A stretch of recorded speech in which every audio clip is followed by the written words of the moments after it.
The Supreme Court's tardiness in releasing the certified true copy of its ruling in Nnamdi Kanu's case has been criticized by the family of the leader of the indigenous people of Biafra.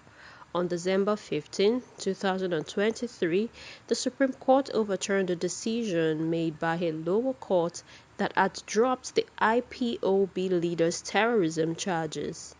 The Supreme Court ruled that because the federal government had infringed upon Kanu's rights, the appealed court erred in acquitting him. Despite criticizing the federal government action, the Supreme Court insisted that the law must run its course. The CTC of the judgment was not received by Kanu or the legal team until about 37 days after the verdict. Kanun Tak Kanu, the leader of Kanu family, stated in a statement that a correspondent was able to get on Sunday that the Supreme Court's decision to withhold the CTC's release was endangering future legal actions. Moving on. According to reports, Tunde Solomon, the operations manager of Bon Hotel Nest Ibadan, passed away from a heart attack related to the Tuesday night explosion that rocked the Adeyi area at Old Bodija, Ibadan, which resulted in 5 fatalities, serious injuries to 77 local residents, and damage to approximately 58 houses. The management of Bon Hotel Nest Ibadan announced Mr. Solomon's passing on Friday through a statement posted on the hotel's official Instagram account. The statement described Mr. Solomon as a devoted employee with over 25 years of experience in the industry and expressed regret for the untimely loss. The cause of Mr. Solomon's heart attack, which happened on January 17, 2024, is thought to have been the explosion that happened at Bodija on January 16, 2024. Mr. Tunde Solomon was a highly skilled employee, having worked in the field for over 25 years. During his tenure, he made vital contributions to the expansion of Bon Hotel Nest Ibadan and the Bon Company overall, demonstrating a strong commitment to his work. The vacuum left by his passing will be felt profoundly by everyone who had the honor of working with him. Despite all of this, deepest sympathies were sent to Mr. Solomon's family during this difficult time. In other story, using and distributing styrofoam and other single-use plastics in the city is prohibited, effective immediately according to a statement made by the Lagos State government. The Environment and Water Resources Commissioner, Mr. Tokunbo Wahab, made a statement on Sunday that included this information. Wahab said that the decision was reached following the menace single-use plastic, especially the non-biodegradable styrofoam, was causing on the environment.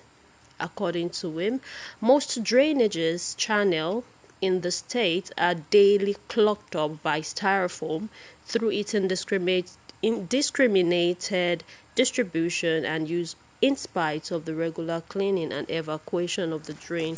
He further stressed that the larger chunk of litter across major roads and markets, which the Lagos State Waste Management (LOMA) contend with daily, was made up of styrofoam.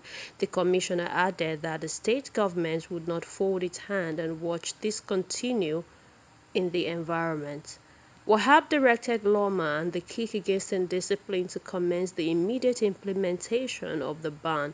He also directed the two agencies to clamp down on all production companies and distribution outlets for styrofoam in the state to prevent further distribution. He advised that producers, distributors, and end users of these styrofoam packs to take the ban seriously and find alternatives or risk heavy fine and other penalties, including sealing of their premises.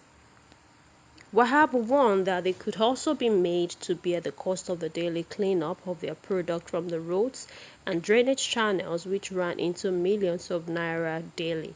According to him, the decision was made in response to the environmental harm that single-use plastic, particularly non-biodegradable styrofoam, were inflicting.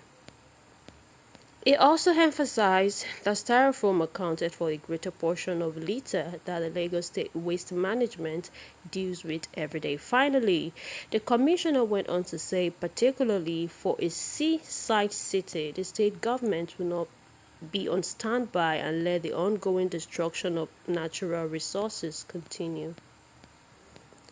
Lastly, the Nigerian Port Authority on Sunday confirmed the berthing of the largest container to travel on the country's territorial seas. This was verified in a statement released in Lagos by Mr. Mohammed Bello Koko, the managing director of NPA. Bello Koko, while responding on the milestone, commended the Minister of Marine and Blue Economy, Mr. Adegboyega Oyetola, for the consistent support and endorsement of the authority initiative. He also commended the minister for investment in employee upskilling and equipment renewal, which made the milestone seamlessly achievable.